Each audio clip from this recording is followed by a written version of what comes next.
আমরা যারা আছি এখানে, আমাদের বাংলাদেশে যারা রয়েছি, আমি আপনাদের সবাইকে বলবো, দেখেন এখানে আমরা আসি বিজনেসটা শেখার জন্য। আমরা যারা যেখানে আসি আমরা সবাই লিডার।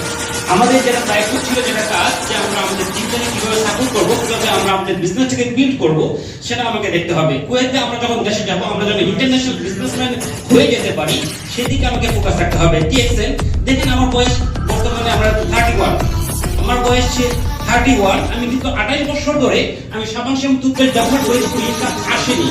যখন নাকি বুঝতে পেরেছি যে টিএক্সএল সিস্টেম থেকে যে সাবান শ্যাম্পু ব্যবহার করে ক্যারিয়ার করা যায়, সেই জিনিসটা বিশ্বাস করার পর যখন শুরু করেছি, আজকে 3 বছর ধরে টিএক্সএল সিস্টেমের সাথে লেগে আছি। আলহামদুলিল্লাহ, এই আপনার এই যখন আমার পজিশন ইএসডি, ইনশাআল্লাহ আমি 2025 সালের ভিতরে ডবল হবার টার্গেট নিয়ে কাজ করছি। দেখেন আমরা যারা এখানে আছি, বিশেষ করে বাংলাদেশি যারা আছি, যারা বাংলাদেশে আছে, সারা কুয়েত না সারা